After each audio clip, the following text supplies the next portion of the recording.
एक बहुत ही सुंदर सवाल है जो हजारों साल से मन में उठता है। कुरुक्षेत्र के मैदान पर जब अर्जुन युद्ध के लिए तैयार था, तब कृष्ण ने उसे हथियार डालने के लिए क्यों नहीं कहा?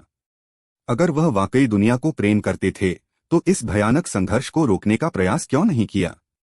यह सवाल सतह पर देखने से बहुत तार्किक लगता है, लेकिन अगर हम थोड़ा गहराई से सोचें, तो महाभारत की पूरी कहानी में हम देखते हैं कि कृष्ण ने वास्तव में कई बार शांति के लिए प्रयास किए थे। द्रौपदी के अपमान के बाद से लेकर युद्ध से पहले तक कृष्ण ने बार बार पांडवों को सलाह दी कि वे 5 गांव मांग लें और शांति से रहें। वह जानते थे कि यह संभव था, लेकिन जब सभी मार्ग बंद हो गए, जब धर्म को चुनौती दी गई, तब कृष्ण ने चुप रहना चुना। क्यों? यह समझना हमारे जीवन के लिए बहुत महत्वपूर्ण है। कृष्ण का दर्शन यह नहीं था कि सब कुछ रोक दो, सब कुछ टाल दो, यहां तक कि सच्चाई को भी। उनका दर्शन था कि कुछ चीजें, कुछ परिस्थितियां, कुछ निर्णय बस चलने के लिए बने होते हैं। वह जानते थे कि हर समस्या का हल शांति में नहीं होता। कभी कभी सच्चाई के लिए लड़ना भी जरूरी हो जाता है। सोचिए, कौरव कितने समय से अन्याय कर रहे थे। द्रौपदी का अपमान, राज्य का हरण, निर्वासन, बार बार किए गए वादे का टूटना, यह सब कुछ सहन किया जा सकता था। क्या हर अन्याय को माफ कर देना ही सच्चा धर्म है? कृष्ण का संदेश था कि नहीं। धर्म का मतलब है सच्चाई के लिए खड़ा होना, भले ही कीमत बहुत बड़ी हो। धर्म का मतलब है अपने सिद्धांतों पर अटल रहना। और कभी कभी, बस कभी कभी, इसका मतलब युद्ध भी हो सकता है।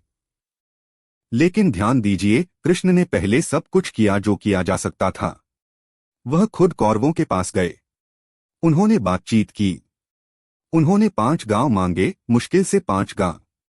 कृष्ण ने हर संभव मार्ग आजमाया। जब भी विकल्प था, उन्होंने शांति को चुना।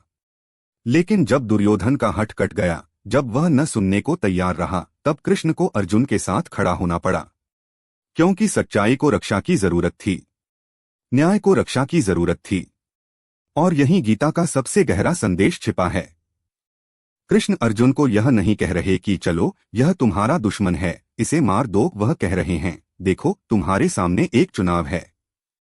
तुम सच्चाई के लिए खड़े हो सकते हो, या तुम अपनी भय और संदेह के साथ जी सकते हो।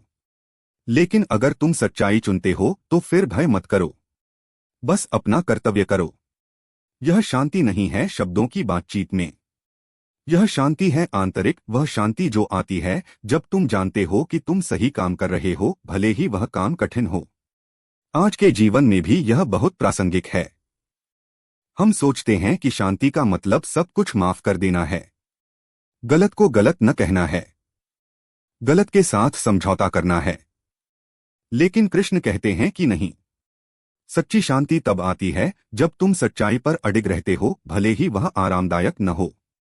यह सवाल पूछना बहुत अच्छा है, लेकिन शायद असली सवाल यह नहीं है कि कृष्ण ने युद्ध रोका क्यों नहीं। असली सवाल है, हम अपने जीवन में, अपनी परिस्थितियों में कब तक शांति के नाम पर सच्चाई से दूर भागते रहेंगे?